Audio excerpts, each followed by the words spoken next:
સમય પ્રમાણે 60-70 વર્ષમાં આવી સરેરાશ આંકડું છે. બાપુજી દાદા લીલી વાડી મૂકીને ગયા છે એટલે એની પાછળ સાહેબે કીધું એમ આપણે બધાને આનંદ જ છે. દાદા સારી રીતે હચવાઈ ગયા. જેમ કે કાનભાઈએ દરેક ભજનના સંદર્ભમાં બધી વાત કરી કે આ ભજનની રચના કેવી રીતે થઈ, એની પાછળ શું છે શું નહીં. હવે હું પરમાર પરિવારની વાત કરું. છેલ્લા 12 વર્ષથી હું આ લોકોના સંપર્કમાં આવ્યો છું. બરોબર છે. આપણે હજી ભલે કુટુંબના જે સાહેબ ભાઈઓ તમે હજી બધા નથી, બહેનો પણ નથી. રેકોર્ડ કરો ના ના એટલે કાંઈ વાંધો નહીં કોઈ કરો તો પાછું સંભળાવો પિયુષભાઈ બોલ્યા તો એ પ્રમાણે બોલવું એમ. બધા છે બેનો કુટુંબ બધું છે. હા એટલે એમાં શું છે કે બધા બેઠા હોય એને કહો ને તો ફેર, એકલા એકલા કહો એમ ફેર. તો મારે એ કહેવાનું છે કે 2012ની આસપાસ સાહેબ અહીંયા રહેવા આવ્યા ત્યારે સ્વાભાવિક છે કે આપણે કોઈ પણ નવું રહેવા આવે કે નવા વાડો હતા એટલે સૌથી પહેલાં આપણે એને શું કહીએ ખબર છે? વ્યવસાય પૂછે. જ્ઞાતિની વ્યવસાય શું છે એટલે પોલીસ. એટલે પોલીસનું નામ પડે એટલે સામાન્ય રીતે માણસોને મનમાં ડર હોય. એમાં કે કારડિયા રાજપૂત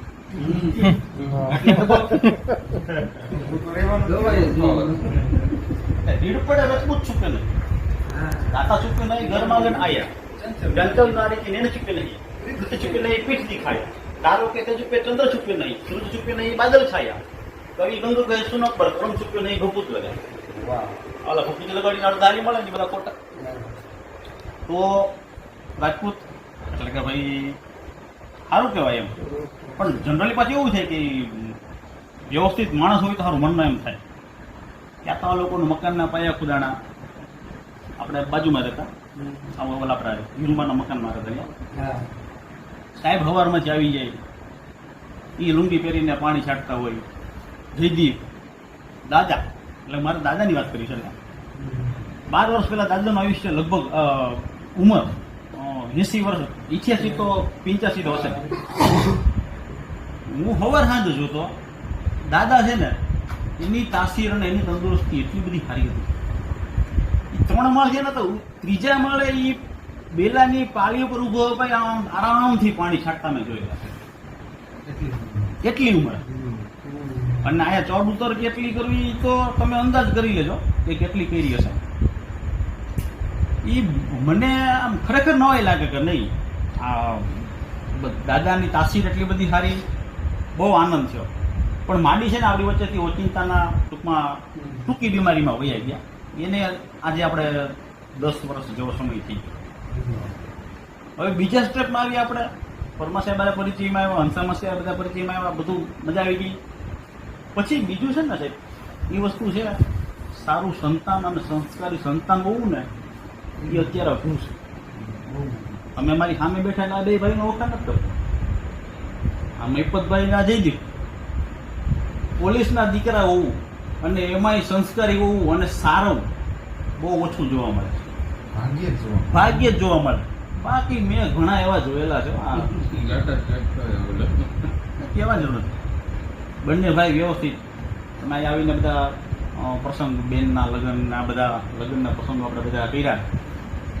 એ બધા પ્રસંગમાં એનાથી પણ આગળ તમે કહો દાદા અમારે અહીંયા કમ્પાઉન્ડ હોલ નથી.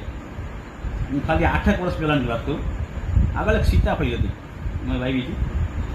ઓલા નગરપાલિકા ઓલા લોખંડના ઓલા નાખીએ ને પાંજરા એ એના 1.5 ફૂટના તો ઓલા 3 પાયા હોય.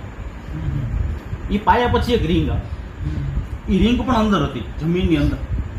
અને જાનીભાઈ પાસે પોસ્ટ છે લગભગ બહુ મોટી. કમલેશભાઈ આપણે બધી કાઢતા ખબર હશે 8 કે 9 કિલો 10 કિલો વજન હશે લગભગ. હું ને જાનીભાઈ આમ ક્યારના કાઢતા 15-20 મિનિટ થઈ. બાપા એવો એટલે બેઠા એ જોઈને હશે આમ અમને એમ કે બાપાને વિચારીને ક્યાં ખોટા હેરાન કરવા. અમે થાકી ગયા પછી બાપાએ કીધું હું આવું. અમને એમ શું કે હવે ક્યારે જાનીભાઈ 50 થી નીચે હા બરોબર આજથી 10-12 વર્ષ પહેલા હું તો એનાથી નાનો હોઉં. હાલો બાપ આવો તમે આવો, એમ ન કરે.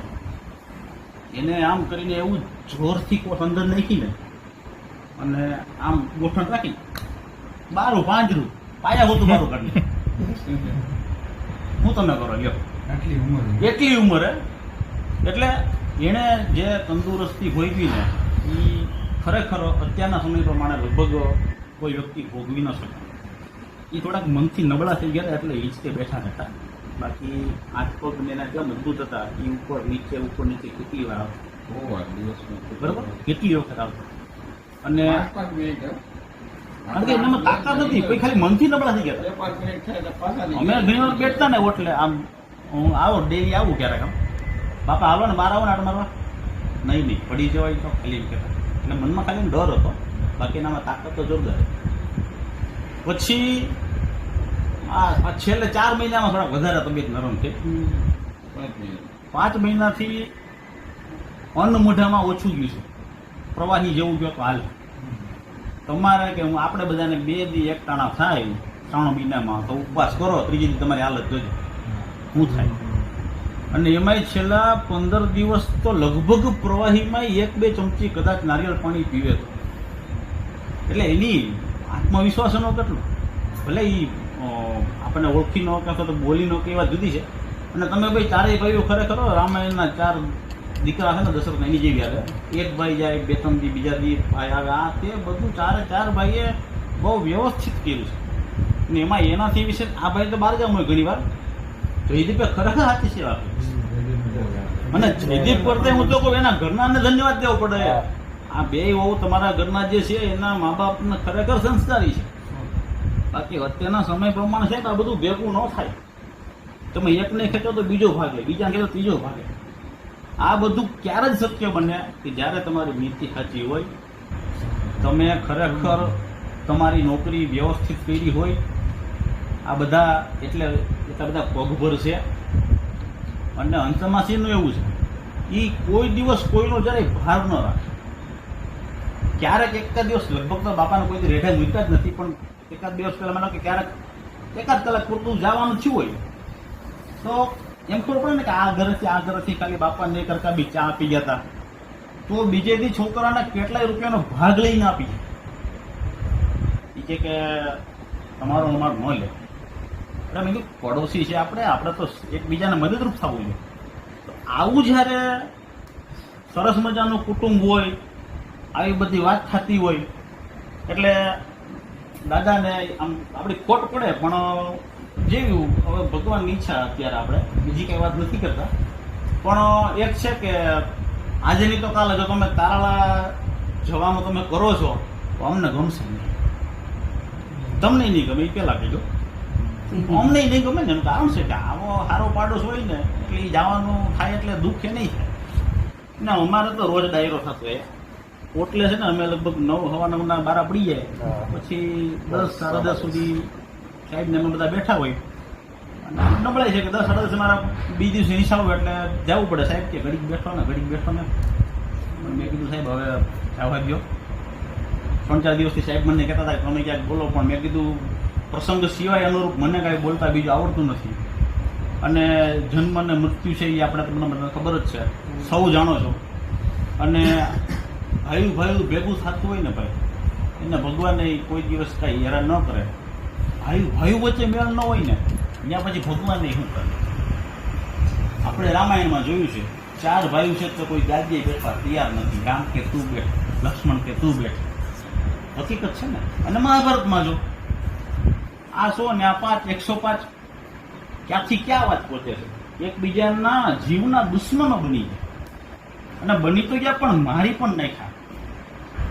યુધિષ્ઠિરને 5 ભાઈઓને એના પિતરાઈને મારી નાખ્યા ને પછી અફસોસ ખરેખર ખૂબ થયો હતો, પણ એને લાવીને છૂટકો નતો. પછી 5 ભાઈઓ છે ને કૃષ્ણ ભગવાનને મળ્યા. એ કે હવે એ કે બધું થઈ ગયું, હસ્તિનાપુર પાછું આપણે આવી ગયું, હવે શું કરવું? તો કે હવે કાંઈ નથી કરવાનું, હવે તમારે મોક્ષ માટે પ્રયત્નો કરવાના છે. તો કે એમ કેમ કરવું? તો કૃષ્ણ ભગવાને કીધું કે તમે એક કામ કરો, તમે બધા 4 અલગ અલગ દિશાઓમાં જાઓ. આ વાત મેં ધાર્મિક પુસ્તકમાં સાંભળેલી છે. કદાચ થોડીક સતી રહી જાય તો માફ કરી દેજો. તો તો કૃષ્ણ ભગવાન કે તમે બધા અલગ અલગ દિશામાં જાઓ અને તમને કોઈ વિચિત્ર ઘટના મળે ને જોવા તો પાછા આવજો, બાકી હાઈલા જ જાઓ, હાઈલા જ જાઓ, હાઈલા જ જાઓ, જ્યાં સુધી તમને તમારું ભાગ્ય લઈ જાય ત્યાં સુધી હાઈલા જાઓ. પણ જો હજી હું કહું કે પ્રકૃતિના નિયમની વિરુદ્ધ અથવા વિચિત્ર ઘટના જોવા મળે તો તમે પાછા આવ્યા જો અહીં નહીં બેઠો. આ વાત કદાચ કોઈ સાંભળી હશે, બરોબર છે? હા, અને મેં એના પુસ્તકમાંથી વાંચેલું છે, એટલો જ ફેર છે. સૌથી પહેલા છે ને યુધિષ્ઠિર જાય છે. યુધિષ્ઠિર છે ને એ ઉત્તર દિશામાં જાય છે, પછી ભીમ છે ને એ પૂર્વ દિશામાં જાય, અર્જુન પશ્ચિમ દિશામાં જાય છે અને નકુલ અને સહદેવ છે ને એ દક્ષિણ દિશામાં જાય છે. કૃષ્ણ ભગવાનની વાત યાદ છે, વિચિત્ર ઘટના બને જોઉં તો તમારે પાછું આવવાનું. યુધિષ્ઠિર ઉત્તર દિશામાં ગયો, ન્યાય એને જોયું તો બે એવા ઘડા હતા. એ ઘડા હતા ને એ 10 નાના નાના ઘડામાં પાણી ભરી દેતા હતા. એ ઘડા પાછા આ બે ઘડા એટલે પૂરા કરી શકતા નહોતા, પાણી તો હરખું જ હતું. યુધિષ્ઠિરને આ વાતની નવાઈ લાગી. પછી ભીમ ગયો તો પૂર્વ દિશામાં, તો એને એવું જોયું કે બે નાના નાના તળાવ હતા.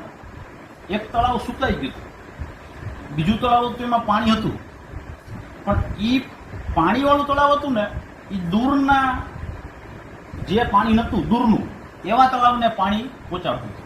એવું એને નામ દ્રષ્ટિએ જોયું, પાણી જતું હોય. પશ્ચિમ દિશામાં અર્જુન ગયો તો એણે એવું જોયું કે સાચા હંસ એમ કહેવાય છે કે એ મોતી સિવાય કાંઈ ખાતા નથી. એવા સાચા હંસ હતા ને એ દેડકા ને બધા હોય ને જીવજંતુ ખાતા. એને નવું લાગ્યું. પછી દક્ષિણ દિશામાં નકુલ ને સહદેવ સૌથી નાના હતા, એ ગયા તો એને એક જોરદાર આમ કેમ તોફાન થયું એવું મોટી બધી પથ્થરની શિલા એ પર્વત ઉપરથી નીચે પડેલી હતી, પણ વચ્ચે ખાલી વેલો હતો. વેલો, બે પર્વતની વચ્ચે ખાલી વેલો આપણે કહીએ ને હાવ સામાન્ય, એ વેલાના આધારે આખો પર્વત ટકી ગયો. આમ ઝોલા ખાતો બધાને નવી નવી વસ્તુ લાગી એટલે બધા પાછા આવ્યા. કૃષ્ણ ભગવાનને કીધું કે હવે તમે અમને સમજાવો કે આ બધી વાતનું રહસ્ય શું. એટલે ક્યારે કૃષ્ણ ભગવાને કીધું આજથી 5-10 હજાર વર્ષ પહેલાની બધી વાત છે, શું થાય કાલે કાનભાઈ જે ઓલી અગમવાણી ને બધું આગળનું ભવિષ્યમાં કેવું થશે આપણે કળિયુગની વાત કરતા હતા, એ અત્યારે આપણે બધા સમાજમાં જોઈએ છે. હવે જે વાત આવશે આ કુટુંબની વાત નથી કે આપણી વાત નથી, આ વાત આખા સમાજની ભારતની વાત કરું છું. ત્યારે ઓલા બે ઘડા હતા એ 5-10 ઘડાને ભરી દેતા હતા, પણ એ 5 કે 10 ઘડા હતા એ બે ઘડાને ભરી દેતા નહોતા. એમ યુધિષ્ઠિરે કીધું એટલે કૃષ્ણ ભગવાનને એને સમજાયું કે આથી વર્ષો પછી એવો સમય આવશે કે મા બાપ છે ને એના 10 સંતાનને સાચવી શકશે, પણ એના 10 સંતાનો છે ને તો એના મા બાપને સાચવશે નહીં. અને આજની કરુણતા તમે જોઈ શકો છો કે વૃદ્ધાશ્રમો ખુલ્લા છે, એની પાછળનું કારણ જે હોય કે પણ વૃદ્ધાશ્રમો ખુલ્લા છે એ હકીકત છે. અને એમાં તમે જાઓ, વૃદ્ધાશ્રમમાં તમે જાઓ ને તો તમને પૈસાદાર સંતાનના પિતા માતા જોવા મળે. મારી વાત ખોટી હોય તો કેજો, બરોબર? એમાં આપણે ભલે ધર્મ જ્ઞાતિની વાત નથી કરતા, પણ એમાં સવર્ણો અથવા તો હિન્દુ જ્ઞાતિ હિન્દુ ધર્મના જ મોટા ભાગે અને ખ્રિસ્તી ધર્મના જ વૃદ્ધાશ્રમોમાં સંખ્યા હોય છે, બાકી હોતી નથી. એનું કારણ છે એ મા બાપ ને ગમે એવા હોય સાચવે છે, કોઈથી કોઈ રખડાવતા નથી. અત્યારે આપણે જોઈએ કોઈ પણ એ વસ્તુ તમે લઈ લો. પછી આજે ભીમ ગયો તો એના તળાવની વાત કરી હતી. નજીકનું તળાવ છે એ બાજુમાં પાણી નથી આપતું, પણ દૂરનાને પાણી આપે છે. ભવિષ્યમાં એવો સમય આવશે કે માણસ છે ને એ એના કુટુંબને કે નજીકને કે જેની પાસે ખરેખર સંબંધ રાખવા જેવો હોય, લાગણી જેની સાથે રાખવા જેવી હોય એની સાથે નહીં રાખે અને દૂરના સાથે રાખે. લોહીના સંબંધ એનાથી દૂર ભાગશે, બીજાને લોહીના સંબંધ કહેવાય આપણે જેને કહેવાય. અત્યારે આપણે બધા જોઈએ જ છે કે મારા તો કે ફેસબુકમાં તો કે એટલા, ઇન્સ્ટાગ્રામમાં તો કે એટલા, ઓલામાં તો કેટલા ફ્રેન્ડ, પણ એ શું કામના? અમેરિકામાં છે, અમેરિકા જ રહેવાના છે, ઉનાવાળા જ કામ લાગવાના છે. એ હકીકત છે. એ માણસો સમજતા નથી. એટલે એ સંબંધો અત્યારે ધીમે ધીમે ભૂલાતા જાય છે, લાગણી ઓછી થતી જાય છે. અને આ સંબંધોની વાત કરીએ ને તો સંબંધમાં તો ઘણું બધું કહે. આ વાત કરી ને કે નજીકના સાથે ઓછો સંબંધ રાખે.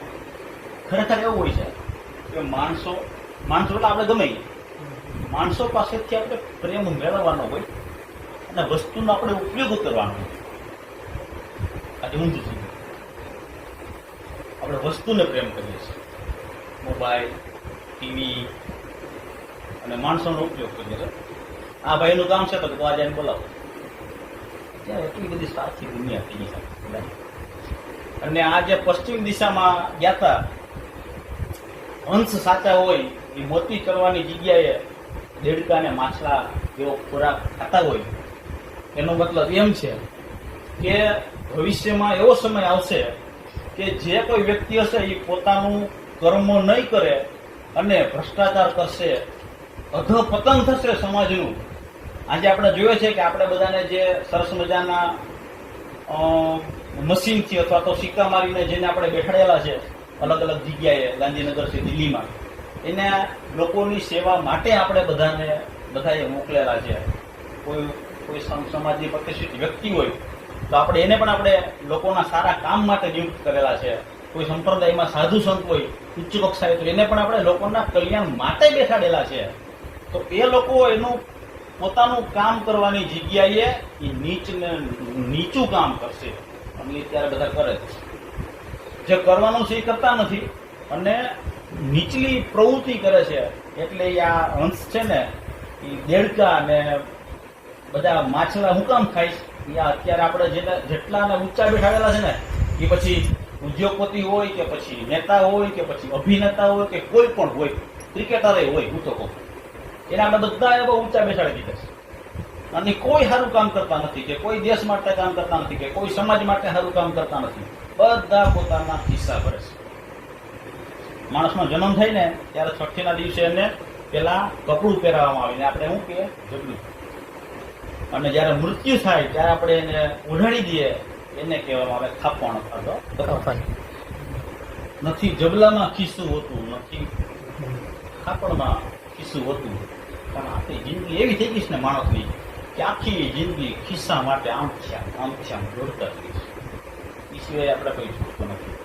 અને છેલ્લે વાત આવી, દક્ષિણ દિશામાં જે જાય છે નકુલ ને સહદેવ, ઉપરથી પથ્થરની શિલા પડે છે ને માત્ર વેલાઓના આધારે ટકી રહી છે. એ એમ બતાવે છે કે આગળ 3 વસ્તુ આપણે જોઈ. સંતાનો મા બાપને નહીં હાચવે એ જોયું, કુટુંબના લોકો નજીકનાને મદદ નહીં કરે, ખોટા બીજા પાછળ દોડશે.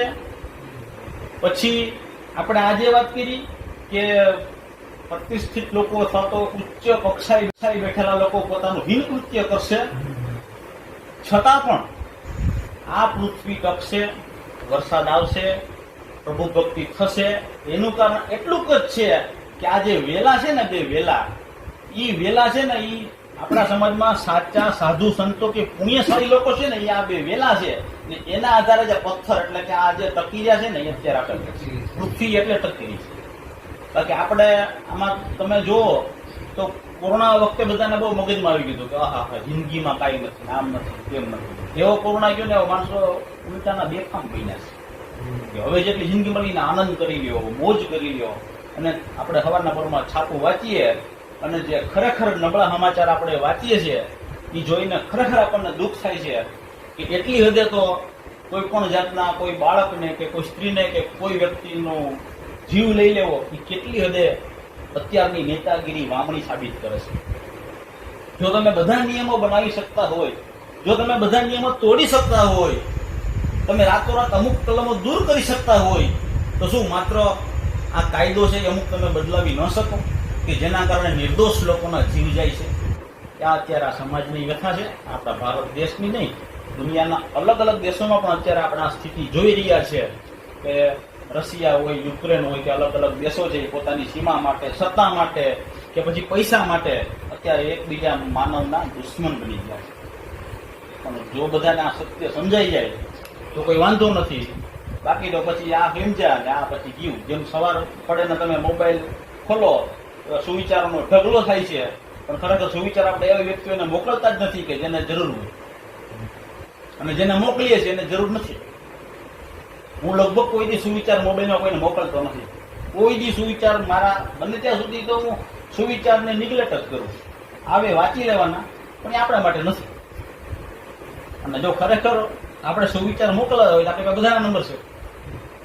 મૂકોને વેબસાઇટમાં ખબર પડે કોણ કેટલો અમલ કરે છે, પણ નથી કરતા.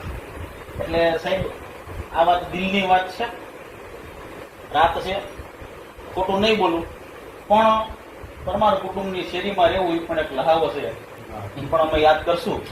અને એનાથી પણ આગળ તમને કહું તો તમે અહીંયા જોતા હશો આપણે બધા મિત્રો અલગ અલગ છે, એ ભલે જ્ઞાતિ અલગ અલગ છે, પણ દિલથી મળેલા છે. અને એ આપણે કોઈ મનમાં રાખતા નથી. અને જે એવું મનમાં રાખતા હોય કોઈ જ્ઞાતિ પ્રત્યે, એ આવ્યા જ છે, વખત આવશે.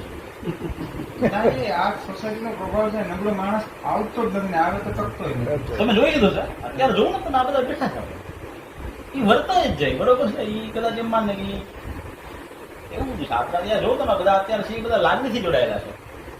છેલ્લે શિવરાત્રીના દિવસે આ રીતે વાત કરી હતી, એ પછી આજે આ હાર્મોનિયમની સાક્ષી આ વાત કરી છે મેં, અને કાનાભાઈની સાક્ષી. બીજું એ છે ને ભાઈ થોડા સમયનો બીમારી છે. કે આ ભાઈ હું ઈ જ કહું ને કે તાલાલા મારે કે તાલાલા જવું પડે છે ભાઈ. બીજું કઈ નહીં. આ બધા ત્યાં આવી જાય તો આપણે શું કરવું? પિયુષભાઈ આ ઓલું કહેવાય ને ઓલા નિર્મલ બાબા આનું કહેતા કે અહીંયા સમોસા ને પકોડી થાય ને ત્યાં કૃપા અટકી. આ બાપા મારી કૃપા અટકાવી બેઠા છે. કોને ખબર કે મારા મૃત્યુ પછી મારી ક્રિયા સુધી તારે દીકરા ભજન કરવાના છે, પછી તારે જવાનું છે. એટલે અહીંયા કૃપા અટકી છે એવું પણ બને. હવે કદાચ મારો છુટકારો થઈ જાય એવું બને, કદાચ એવું પણ બને. આવા લેખ હોય, આવા યોગ હોય એવું પણ બને કે અહીંયા તારે રહેવું જ પડશે, પછી જ તારો વેદ થાય. આ બધા મેળા ખરેખર લાગણીથી બધા મળે છે, લાગણીથી એકબીજાને મદદરૂપ થાય છે. ને ભાઈ ઉનામાં મેં ઘણી સોસાયટી જોઈ, મેં ઘણા ગામે જોયા, ઘણા ગામની નિશાળના સ્ટાફને મેળવ્યો છું. એટલી બધી હું તમારા સ્ટાફમાં કહું કે આપણે જે મેળવ્યું છે એ બધું સારું છે, પણ તમને એની કિંમત નથી. આ સોસાયટીમાં એવી બધી મજા આવે છે, બરોબર. કામ કરવા હોય તે ફટાફટ થઈ જાય. વર્ધનની ચિંતા ન હોય કે આજે મારે આ કામ છે. ઓલા આપણે હું જનીભાઈ વાત કરી, ઓલા કઈ આવે એમ નથી. હા, શરૂઆત કરી બે જણાએ તો એ થઈ જાય પૂરું. આ થઈ જશે. અમે 2-3 જગ્યાએ ભાવ ઘટાડ્યા છે, અને આપણે બને એટલો પ્રયત્ન કરશું કે વ્યાજબી ભાવે મળી જાય. થઈ જાય. નવરાત્રી પેલા કેટલા જતા નહીં.